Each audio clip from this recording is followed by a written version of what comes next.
Halo, selamat pagi teman-teman. Perkenalkan, nama saya Alexander dari kelas 3A Teknik Mesin Pemfokusan Perancangan dengan nomor NIM 24023111120.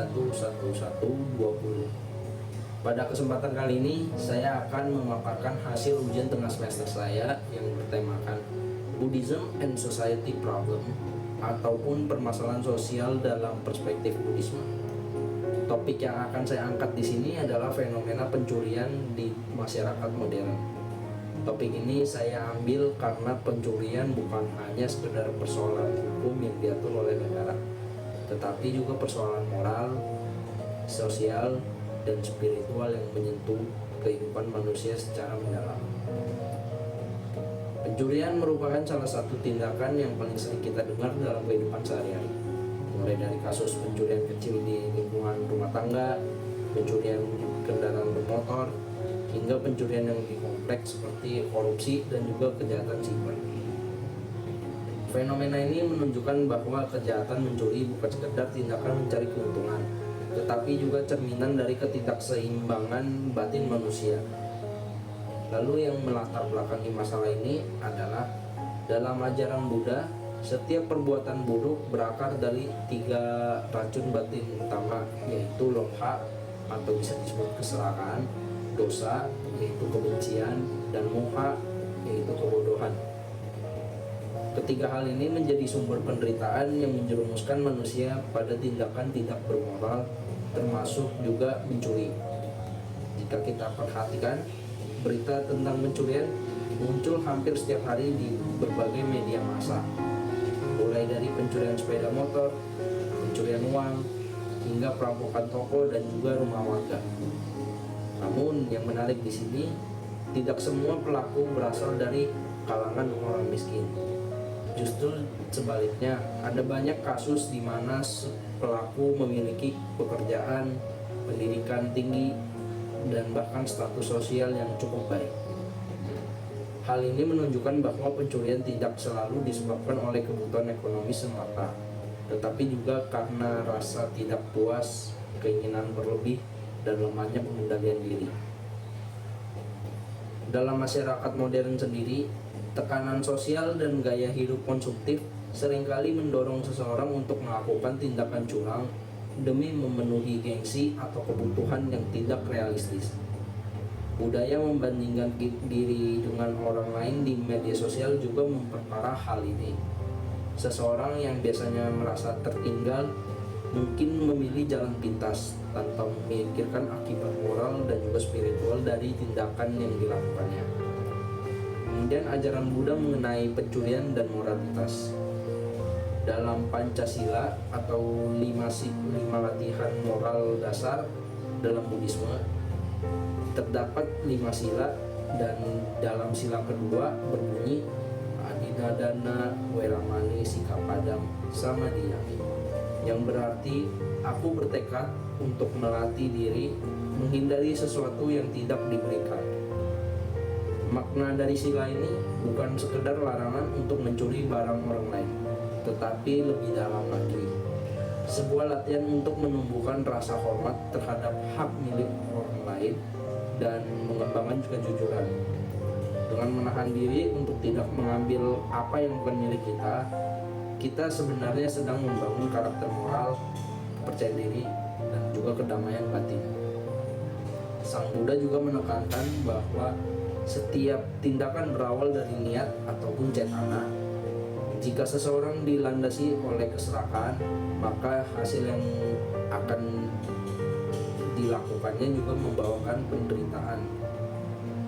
Sebaliknya, jika niat dilandasi dengan welas asih dan kebajikan, maka hasilnya akan membawa kedamaian.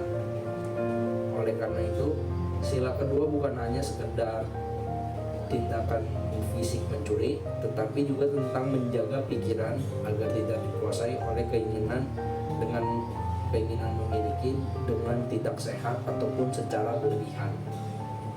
Kita masuk ke analisis permasalahan sosial.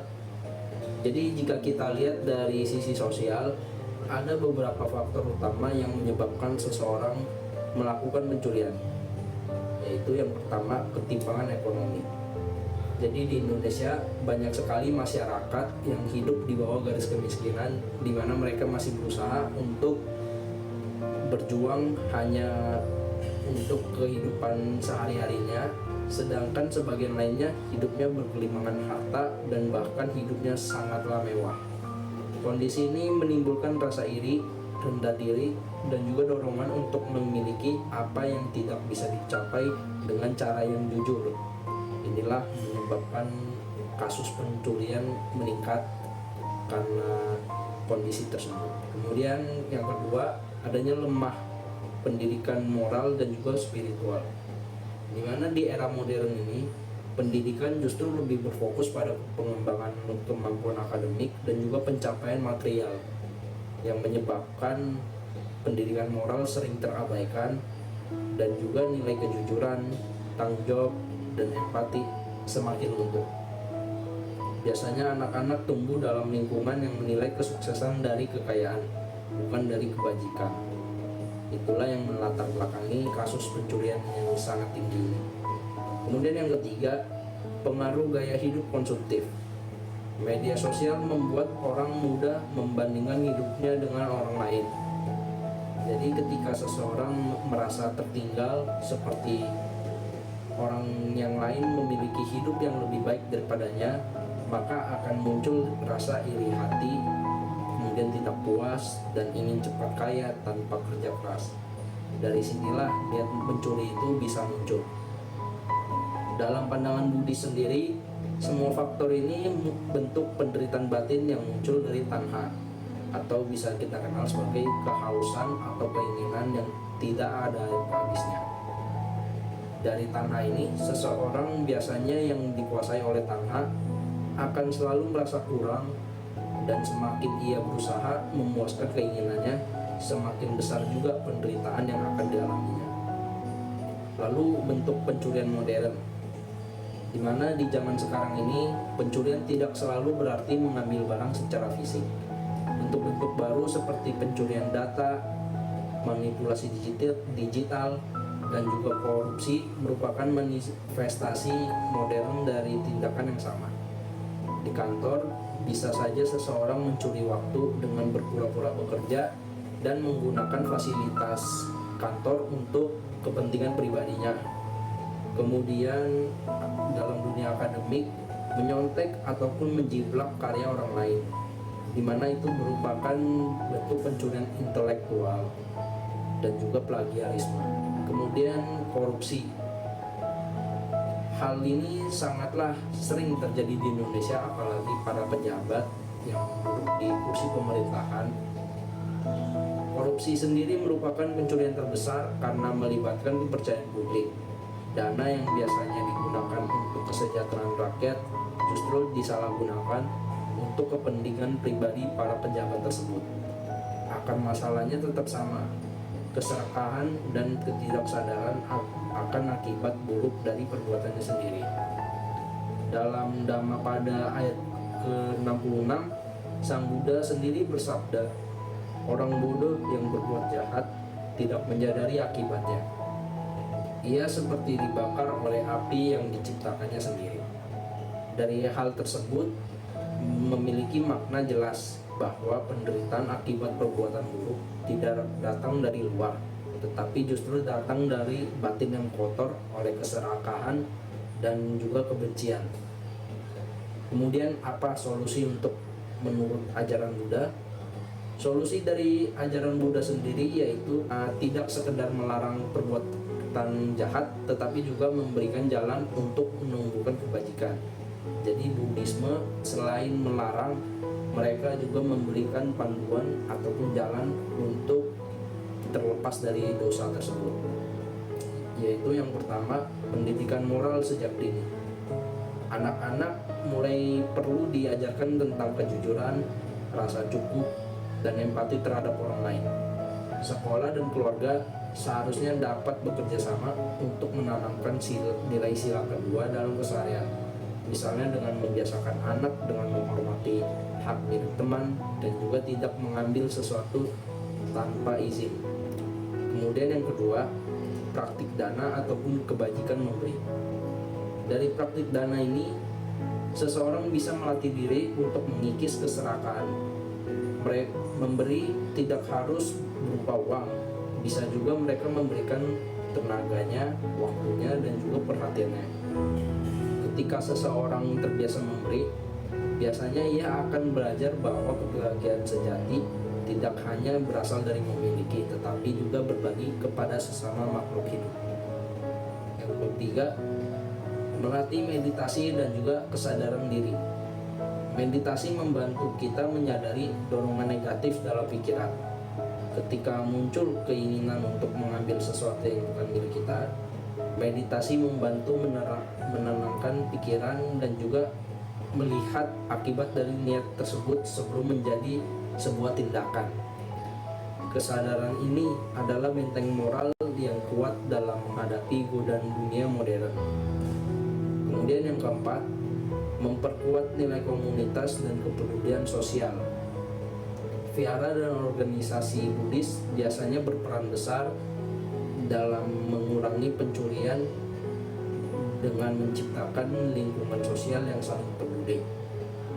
Kegiatan seperti pemberian bantuan, pelatihan kerja, dan beasiswa bagi masyarakat kurang mampu adalah penerapan nyata dari ajaran Buddha yang berlandaskan welas asih atau bisa disebut sebagai karuna.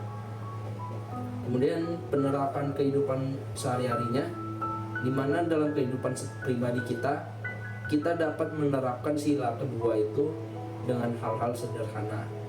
Dengan sebagai contohnya, tidak mengambil barang orang lain tanpa izin, tidak menyontek saat ujian, tidak mengambil waktu kerja untuk urusan pribadi, dan juga tidak menyalahgunakan kepercayaan orang lain. Latihan sederhana ini membentuk kebiasaan yang baik, berdampak besar pada karakter seseorang. Bagi seorang umat Buddha, menjaga sila bukan sekedar kewajiban moral, tetapi juga cara membangun kebahagiaan batin. Ketika seseorang hidup jujur, hatinya akan tenang dan pikirannya juga damai. Sebaliknya, ketika mereka berbuat curang, akan selalu dihantui rasa takut dan bersalah, meskipun mungkin tidak tertangkap ataupun tidak diadili oleh hukum dunia. Kemudian kita masuk ke dalam refleksi Buddhis terhadap masyarakat modern. Fenomena pencurian di era modern adalah cerminan dari krisis moral yang lebih luas. Kita hidup di masa di mana kemajuan teknologi dan materi tidak selalu diikuti oleh kemajuan spiritual. Orang bisa memiliki rumah mewah dan jabatan tinggi, tetapi masih merasa kurang dan terus mencari cara untuk mendapatkan lebih. Dari sinilah Buddhisme mengajarkan keseimbangan antara kebutuhan materi dan juga kebahagiaan batin. Buddha sendiri menekankan bahwa akar dari penderitaan adalah keinginan yang tidak terkendali. Ketika manusia mampu menahan diri dan juga menghargai apa yang dia miliki dan bisa berbagi kepada sesama, maka kejahatan seperti pencurian akan berkurang dengan sendirinya. Sebagai penutup, pencurian bukan hanya sekedar pelanggaran hukum, tetapi juga pelanggaran terhadap kesadaran moral dan spiritual. Akar dari pencurian adalah keserakahan, kebodohan, dan kurangnya empati. Ajaran Buddha memberikan jalan keluar melalui latihan moral atau bisa dikenal sebagai sila, kemudian kebijaksanaan yaitu pana, dan meditasi yaitu bawana. Dengan memahami sebab dan akibat dari tindakan kita dapat hidup dengan penuh kesadaran dan tidak merugikan orang lain. Dalam Dhammapada ayat 183, Sang Buddha bersabda, "Hindarilah perbuatan jahat, perbanyaklah perbuatan baik, dan sucikanlah pikiran. Inilah ajaran para Buddha." Jika setiap individu memegang teguh prinsip ini, maka masyarakat akan menjadi tempat yang lebih jujur, damai, dan juga sejahtera. Perubahan besar dimulai dari sebuah langkah kecil dari diri kita sendiri. Ketika kita berhenti mengambil yang bukan hak kita, dunia bisa menjadi tempat yang lebih aman dan juga harmonis. Semoga pembahasan ini dapat menjadi refleksi bersama bagi kita semua untuk lebih sadar, jujur, dan welas asih dalam setiap tindakan. Terima kasih telah menonton. Namo Buddhaya.